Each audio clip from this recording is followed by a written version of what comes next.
In today's session, I'll be explaining how to create a simple project. In this case, we will see how to multiply two numbers. Okay, that's our project. So how to create this project and run it in Keil uVision 4. Okay, so let's just create a new project. Okay, let me name it as multiply because I'll be multiplying now. You can name it anything. This specifically must be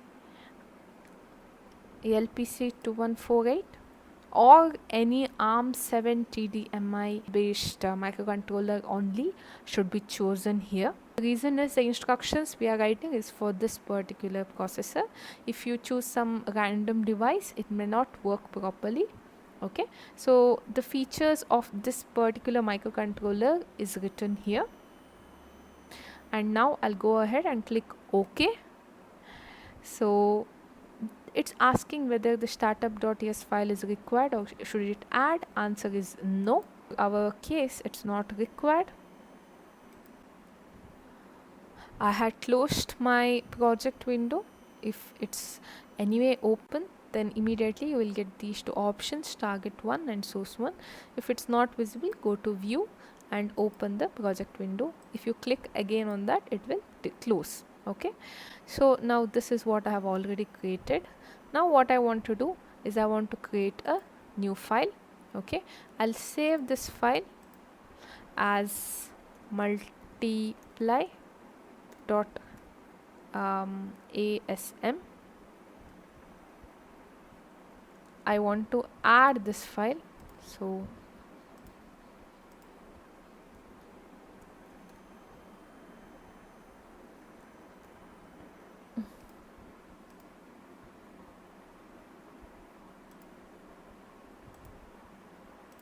if you can see here that file has appeared here.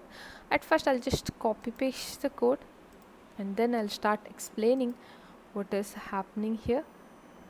The very first thing we will see is area. Area here informs your assembler that create a new segment or new section to store one particular code. Okay, this can be any name.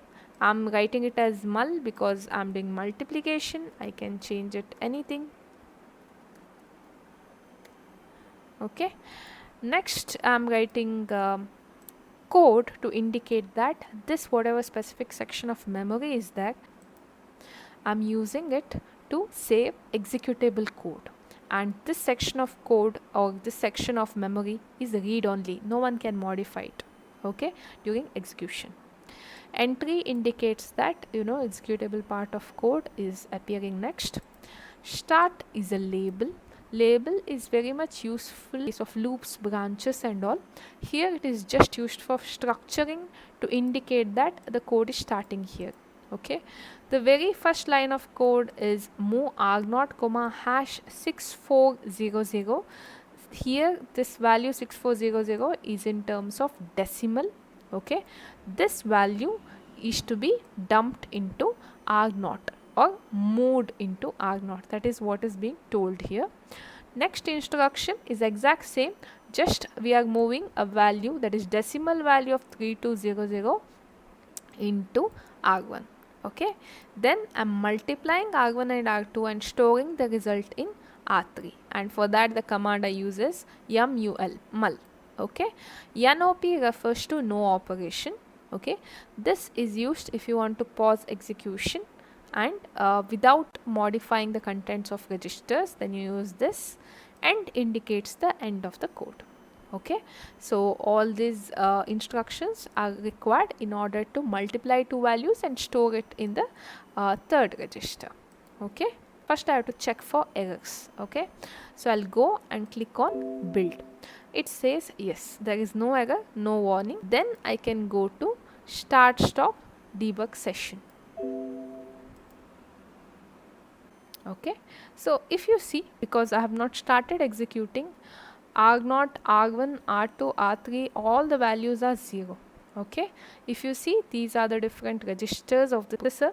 Okay, and r13 is stack pointer, r14 is link register, r15 is program counter, Okay, you can even check the status of CPSR register and SPSR register, along with all other modes of processor is also specified. Okay, so let's see what happens here. You see this pointer in this particular part, so it knows where it should start executing.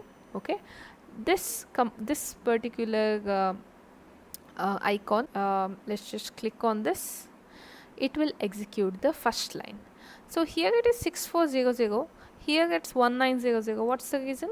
That is because 6400 is a decimal value, its hexadecimal value is shown here.